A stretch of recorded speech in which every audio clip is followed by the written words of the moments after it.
नमस्कार, बुलेटिन में आप सभी का स्वागत है और मैं हूं आपके साथ कल्याण झा। खबरों की शुरुआत अभी की बड़ी खबर से, जो कि रांची से है। रांची के तुपुदाना इलाके में दोहरे हत्याकांड से सहमा हुआ नजर आ रहा है।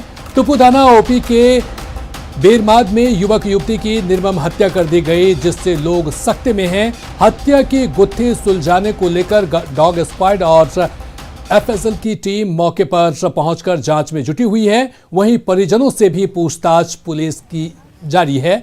तुपुदाना ओपी के बेरमाद के पास एक मैदान में युवक और युवती की टांगी से काटकर हत्या की गई थी। वहीं हत्या से पहले उसकी जमकर पिटाई भी की गई थी। मृत युवती बेरमाद की रहने वाली है, जबकि मृतक युवक शांतिनगर का रहने वाला है। अब तक मिली जानकारी के मुताबिक इस हत्याकांड में लव ट्रायंगल का मामला सामने आ रहा है। वहीं पुलिस कुछ भी बोलने से अभी बच रही है। में पता चला कि तुपुदाना क्षेत्र में रिंग रोड के बगल में 200 हैं। उस आलोक में हम लोग घटनास्थल पर आए हैं। अपना पूरा टीम, एफएसएल का team, technical team, dog squad सारा अभी जांच कर रहे हैं हम लोग। अगर हम लोग देखते हैं कि ये इसमें किसकी संलिप्तता है, हम लोग सभी बिंदु पर जांच कर रहे हैं। उधर बिहार एसटीएफ ने हजारीबाग में बड़ी कार्रवाई की है। एसटीएफ ने आर्म की बड़ी फैक्ट्री का भांडाफोड़ किया है। साथ ही हथियार के साथ बड़े तस्करों को भी गिरफ्तार किया है। फैक्ट्री से 52 पिस्टल सेट और ड्रिल मशीन के साथ 2 लिथ मशीन, जो वेल्डिंग मशीन जब्त की गई है। वहीं एक मोटर, एक जनरेटर पिस्टल के 32 बट के साथ 2 मोटरसाइकिल और काफी संख्या में हथियार बनाने के सामान बरामद किए गए। सभी तस्कर बिहार के मुंगेर के रहने वाले हैं। सभी से पुलिस पूछताछ में जुटी हुई है।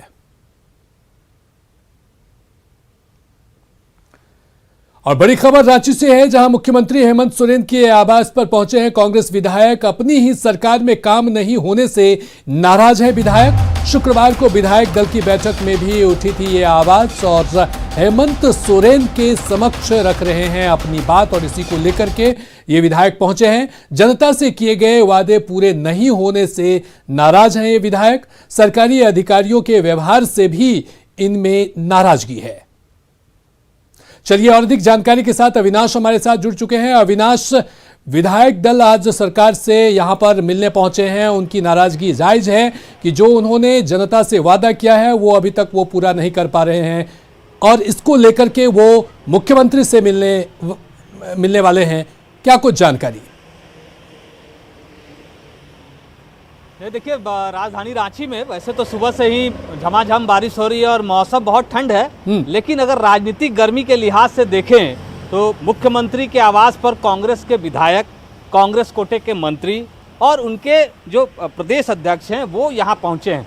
कल भी याद होगी हम लोगों ने ये खबर ब्रेक की थी कि विधायक दल की बैठक के दौरान जो कांग्रेस के विधायक हैं वो इस बात को लेकर नाराज चल रहे हैं कि उनकी सरकार में उन्हीं की नहीं सुनी जा रही है। जो विकास कार्य होने चाहिए, जो वायदे जनता से किए गए थे चुनावी घोषणा पत्र के लिहाज से भी अगर हम देखें तो वो पूरा नहीं हो पा रहा है। अगर अधिकारियों के व्यवहार की बात करें, समय समय पर इस तरह के खबरें सामने आती रहती हैं। आप दीपिका पांडे से लेकर अगर आप इरफान अंसारी तक की बात कर लें तो कई बार ये सवाल उठे हैं कि जो राज्य के अधिकारी हैं, जो डीसी हैं, एसपी हैं, ब्लॉक के जो अधिकारी हैं, सीओ, बीडीओ, वो कांग्रेस कोटे के जो मंत्री या अगर विधायकों की बात करें उन्हें तरजीह नहीं देते हैं।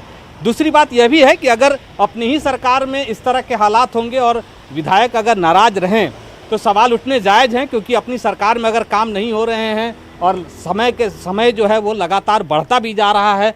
2 साल अब पूरे होने वाले हैं और इस 2 साल में भी जनता से किए गए वायदे अगर पूरे नहीं कर पाते हैं, खासकर अगर हम विकास योजनाओं को लेकर बात करें, तो ये कहीं ना कहीं कांग्रेस के लिए परेशानी हो रही है।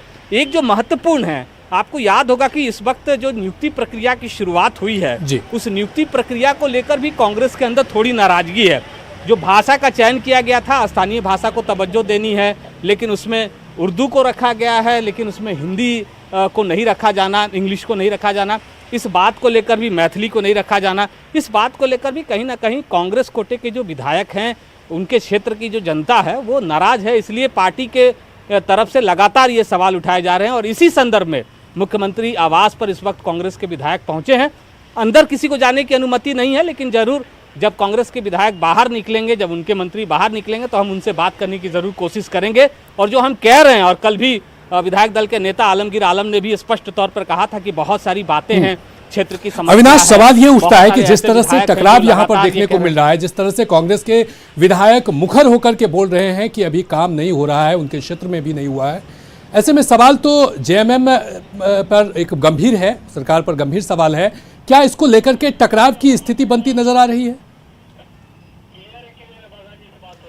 नहीं, देखिए, सबसे पहले तो इस बात को समझना होगा कि ये कोई पहला मौका नहीं है। इस पूरे 2 साल के अगर हम कार्यकाल के दौरान भी कांग्रेस विधायकों के रुख की बात करें तो मुझे लगता है कि 4 से 5 बार ये इस तरह की बातें सामने आ चुकी हैं, जब कांग्रेस के विधायकों ने मीडिया के समक्ष आकर भी ये बातें कही थी कि जिस गति के साथ विकास काम होना चाहिए वो नहीं हो पा रहा है। हाँ, ये बात ज़रूर, उसका एक तर्क दिया जा रहा था कि कोरोना काल की वजह से, संक्रमण की वजह से इसकी रफ्तार थोड़ी कम हुई है। लेकिन जब अब सरकार भी मान रही है और लगातार विकास योजनाओं को लेकर सरकार मुखर हो रही है कि हम समय अवधि के अंदर उन योजनाओं को धरातल पर उतारेंगे, तब उसकी रफ्तार अगर नहीं बढ़ती है, सिर्फ घोषणाओं तक ही सरकार सीमित रह जाती है, फाइलों तक ही योजनाएं सीमित रह जाती हैं, तब वैसे विधायकों के लिए परेशानी बढ़ रही है जो जनता के बीच उठ रहे सवालों का जवाब सही तरीके से नहीं दे पा रहे हैं। इसलिए कहीं ना कहीं ये नाराजगी है। और गठबंधन की सरकार है, गठबंधन की सरकार में इस बात का ध्यान रखना पड़ता है कि वो जातीय समीकरण के अविनाश, क्या जेएमएम की तरफ से कोई प्रतिक्रिया आई है इस के लिहाज से बात करें? नहीं, अभी कोई प्रतिक्रिया नहीं आई है। और इसे इस रूप में भी जेएमएम की तरफ से, जेएमएम के नेता भले ही मीडिया के सामने कुछ ना बोल रहे हों, लेकिन इसे इस रूप में भी देखा जा रहा है कि कहीं से भी इसे आप इस रूप में नहीं देख सकते हैं कि कहीं कोई नाराजगी है और लोग जो हैं सरकार के खिलाफ हैं, या इस तरह की बातें, अपनी अपनी बातों को रखने का काम हो रहा है। जी अविनाश, आप अपनी नज़र बनाए रखिए इस बड़ी बैठक पर। हम आपसे और भी अधिक जानकारी लेते रहेंगे कि आखिर इस बैठक के बाद क्या कुछ बातें छनकर सामने आती है। बहुत बहुत शुक्रिया।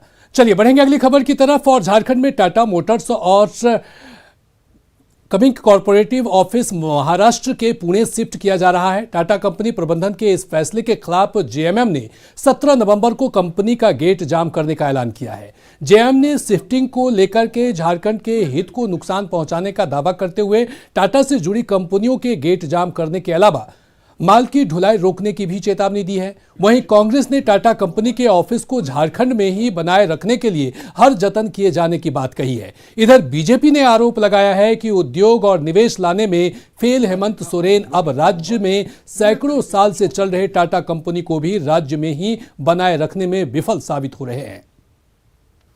लेकिन अगर ऐसी बातें होंगी कि यहाँ की खनिज संपदा, यहाँ की श्रम शक्ति सभी का उपयोग करके और यहाँ से मुख्यालय ले जाने की बात आ रही है सामने, तो कहीं ना कहीं उसमें इस राज्य को राजस्व की क्षति होने का भी एक अंदेशा है। निश्चित तौर पर वैसे सभी काम, वैसे सभी फैसलों के खिलाफत करने का जो काम है वो झारखंड मुक्ति मोर्चा करेगी, जिससे झारखंड और झारखंडियों को नुकसान पहुंचने की संभावना हो। में जो मदर प्लांट है टाटा, जो देश की सबसे बड़ी कंपनी है, उसको हम किसी भी कीमत पर, चाहे किसी तरह का कोई त्याग करना पड़े, किसी तरह का कोई उनको कमी है या रिसोर्सेज में कमी है, तो उनकी सारी पूर्ति की जाएगी। लेकिन हम लोग ये जरूर चाहेंगे कि टाटा, जिसकी पहचान झारखंड से है, वो झारखंड में स्थापित है और झारखंड में ही वो रहे, झारखंड में ही उनका हेडक्वार्टर रहे। तो ये कहीं ना कहीं राज्य सरकार के ऊपर एक करारा तमाचा है।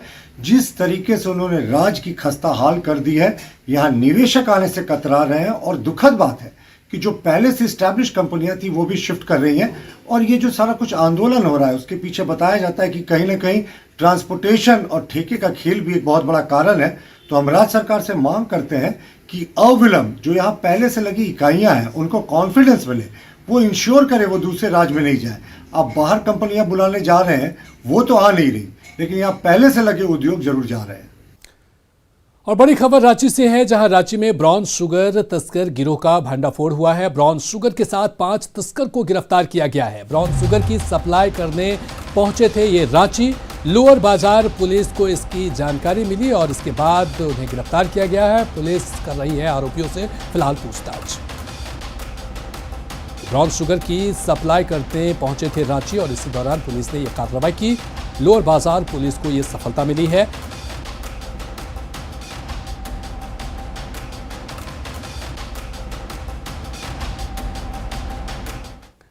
चलिए अगली खबर लोहरदगा से है। लोहरदगा पहुंचे वित्त मंत्री डॉक्टर रामेश्वर उरांव ने कहा है कि इस साल 2050 रुपए प्रति क्विंटल की दर से धान की खरीद की जाएगी। उन्होंने इसके साथ ही धान खरीद का लक्ष्य 60 लाख मैट्रिक टन से बढ़ाकर 80 लाख मैट्रिक टन किए जाने की जानकारी दी। उन्होंने कहा कि पिछले साल सरकार के पास पैसे का अभाव था, लेकिन इस साल बैंक ऑफ इंडिया और स्टेट बैंक ऑफ इंडिया दोनों से 1600 करोड़ रुपए कर्ज ले रही है ताकि धान खरीद में परेशानी नहीं हो। वित्त मंत्री डॉक्टर रामेश्वर उरांव के कर्ज वाले बयान के बाद सवाल खड़े हो रहे हैं, क्या राज्य का खजाना खाली हो चुका है जो वित्त विभाग को कर्ज लेना पड़ रहा है? आखिर खर्च कहां हुई राज्य की वित्तीय राशि जो विभाग कर्ज लेने को मजबूर है? पिछले साल 60 लाख मीट्रिक टन खरीदे थे, इस बार 80 लाख मीट्रिक टन खरीदेंगे और तिथि निर्धारित है, सरकार से अप्रूवल ले लेना है। दिसंबर महीने में खरीदेंगे, डेट अभी दे रहे हैं, दिसंबर महीने से खरीद होगी डेट। इस बार हमारे विभाग ने इसके लिए कर्ज की व्यवस्था की है। कल या परसों ही मैं दस्तखत किया हूँ SBI और बैंक ऑफ इंडिया से, दोनों मिला के हम लोग 1600 करोड़ कर्ज ले रहे हैं ताकि किसानों को कम समय में दे सकें। उधर देश भर में कोविड के कम मिल रहे मामलों को देखते हुए रेल मंत्रालय ने यात्रियों को बड़ी राहत देने का फैसला लिया है। दरअसल रेल मंत्रालय ने स्पेशल ट्रेनों और स्पेशल किराया खत्म करने का निर्णय लिया है। बता दें कि कोरोना काल के दौरान रेगुलर मेल और एक्सप्रेस ट्रेनों को स्पेशल ट्रेनों के तौर पर चलाया जा रहा था, लेकिन अब इन ट्रेनों का फिर से सामान्य परिचालन बहाल करने का फैसला किया गया है और अगले कुछ दिनों में 1700 से अधिक ट्रेनों को बहाल कर दिया जाएगा। हालांकि रेलवे के आदेश में यह भी कहा गया है कि सभी ट्रेनों में कोरोना से जुड़ी एहतियात और प्रतिबंध लागू रहेंगे।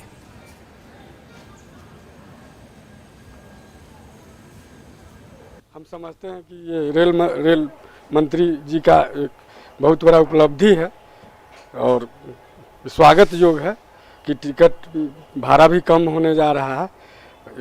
इसके लिए मैं रेल मंत्री जी को और प्रधानमंत्री जी को बधाई देना चाहूँगा। अभी तो आपसे जानकारी मिली है कि जो है स्पेशल हटा के जो है जनरल कर दिया जाएगा, क्या कहते हैं, और जो है सीनियर सिटीजन का भी किराया कम नहीं था। बर्थ भले ही रिजर्व था लेकिन किराया कम नहीं था। अब आपसे जानकारी मिल रही है कि सरकार जो है ऐसा कदम उठाया है कि सीनियर सिटीजन और स्पेशल जो है 0 लगा हुआ था जिस ट्रेन के पीछे, वो सब हटा के सामान्य टिकट जो है था पहले वो लेगी। ट्रेनों का स्पेशल किराया खत्म। रेल मंत्रालय ने बहुत बड़ी सौगात दी है यात्रियों को। कोविड काल में जिस तरह से रेल किराया बढ़ाया गया था उसको लेकर के यात्री परेशान थे। देश भर में कोविड में मिल रहे मामलों के मद्देनजर रेल मंत्रालय ने यात्रियों की बड़ी राहत देने का फैसला लिया है। दरअसल रेल मंत्रालय ने स्पेशल ट्रेनें और स्पेशल किराया खत्म करने का निर्णय लिया है। देश भर में कोविड में के मामले को देखते हुए जिस तरह से रेल मंत्रालय ने कोविड के काल में रेल यात्रियों का किराया बढ़ाया गया था और लगभग पूरे भारत देश में 1700 ट्रेनों को स्पेशल बना करके स्पेशल किराया लिया गया था। आज से रेल मंत्रालय ने रेल यात्रियों को जिस तरह से सुविधा दी है, यानी हम बात करें किराए की तो जो जिस तरह से पुराना किराया लिया गया था उसको लेकर के आज से शुरू करने जा रही है। आप देख सकते हैं कि किस तरह से जितने भी यात्रियों से मैंने बात की है सभी यात्रियों के लिए बहुत ही खुशी की बात है और लगभग पूरे देश में 6300 स्टेशनों से लगभग 17,000 प्रत्येक दिन ट्रेन चलती है पूरे देश भर में और कोरोना काल में उसे कोविड के दौर में स्पेशल किराया के तौर पर लिया जा रहा था और सभी ट्रेनों की जो नंबर है वह 0 से शुरू हो रही थी, लेकिन रेल मंत्रालय ने इस फैसले के तहत यात्रियों में बहुत ही खुशी की लहर है। रांची से निरंजन। उधर झारखंड में राजधानी रांची सहित कई जिलों में बारिश हो रही है। तेज हवा के साथ हो रही बारिश से राज्य में 16 नवंबर से ठंड बढ़ने की भी संभावना जताई जा रही है। मौसम विभाग की ओर से बताया गया है कि अगले 3 दिनों तक झारखंड के विभिन्न जिलों में बारिश होगी। दरअसल बंगाल की खाड़ी में बना कम दबाव का क्षेत्र पश्चिम उत्तर पश्चिम से गुजरता हुआ आंध्र प्रदेश के तट पर पहुंचा है और इसी का असर झारखंड में दिख रहा है। बंगाल की खाड़ी में बने निम्न दबाव और चक्रवात के कारण झारखंड में बारिश हो रही है। इससे रामगढ़ में जनजीवन पर भी असर हो रहा है। मौसम विज्ञान केंद्र के वैज्ञानिक के मुताबिक अगले 3 दिनों तक जिले में बारिश होगी। इससे फसल को नुकसान की आशंका जताई जा रही है। साथ ही बारिश से कोयला खदानों में उत्पादन प्रभावित हो सकता है। लगातार हो रही बारिश से अगले 1-2 दिन में कड़ाके की ठंड पड़ने की भी संभावना जताई जा रही है। रामगढ़ जिले समेत पूरे झारखंड में सुबह से बारिश हो रही है। बारिश के कारण लोगों को परेशानियों का सामना करना पड़ रहा है। मौसम विज्ञान केंद्र के वैज्ञानिक डॉक्टर राघव ने बताया कि अगले 3 दिनों तक पूरे रामगढ़ जिले में बारिश होगी और बादल भी छाए रहेंगे। इसके कारण आलू में झुलसा रोग लग सकता है। सब्जी भी इसके कारण रोग से ग्रसित हो सकती है। बताया गया कि धान के फसल को भी इससे नुकसान उठाना पड़ सकता है। ऐसे में उन्होंने किसानों से एहतियात बरतने को कहा है। बताया गया कि बारिश के कारण कोयला खदानों में भी उत्पादन पर असर पड़ सकता है। ऐसे में प्रबंधन जरूरी एहतियात बरत रही है। आज समय बारिश के कारण यह भी बताया गया कि अगले 1-2 दिनों के बाद ठंड भी बढ़ जाएगा और इससे लोगों को परेशानी बढ़ सकती है। आज समय बारिश की वजह से कई तरह की परेशानियां और बीमारियां भी उत्पन्न हो सकती है। जावेद खान, न्यूज़ 18 रामगढ़। बोकारो में दामोदर नदी तट किनारे बसे पेटरवार प्रखंड की महिलाएं लेमन ग्रास की खेती के सहारे सपनों को साकार करने में जुटी हैं। कल तक ये महिलाएं अपनी रोजी रोटी के लिए परेशान थी, लेकिन आज लेमन ग्रास की खेती से करीब 3.5 लाख की आमदनी कर रही हैं।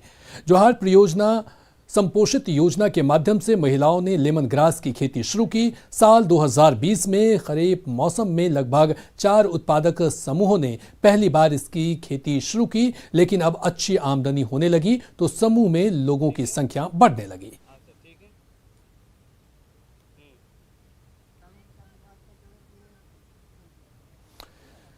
भारत में जहां 70% आबादी की टीकाकरण हो चुका है, वहीं अब सबसे बड़ा सवाल यह है कि क्या इस टीकाकरण से महामारी से बेहाल हुए अर्थव्यवस्था को पटरी पर लाने का काम किया है। टीकाकरण को लेकर नेटवर्क 18 और फेडरल बैंक की जागरूकता मुहिम संजीवनी शॉर्ट ऑफ लाइफ ने राजस्थान के उन लोक संगीतकारों से मुलाकात की जिनका जीवन लॉकडाउन के बाद पूरी तरह से ठप हो गया था।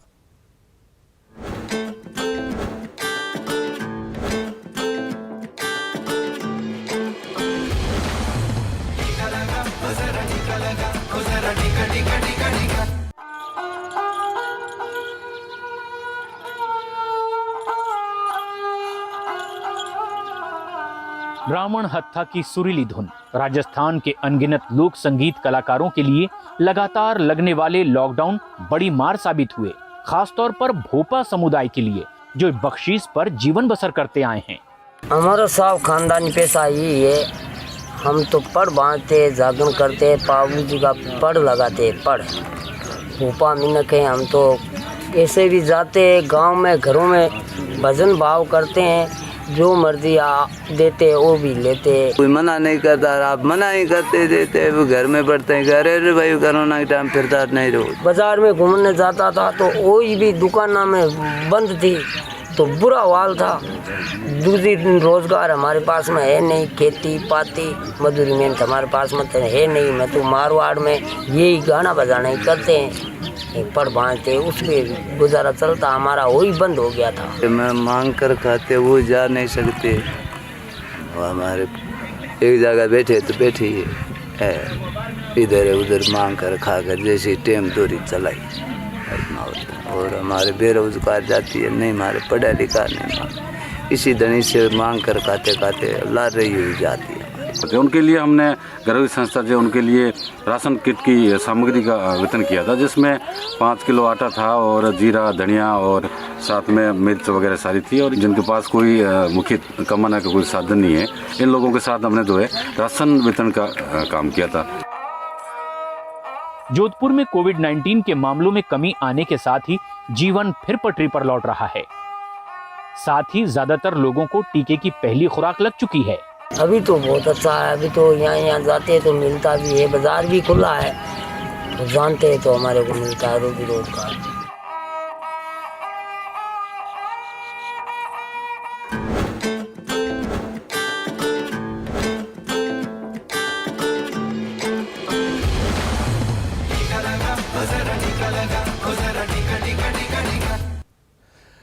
और न्यूज 18 बिहार झारखंड पर खबरों का सिलसिला लगातार है जारी। बने रहिए हमारे साथ। नमस्कार।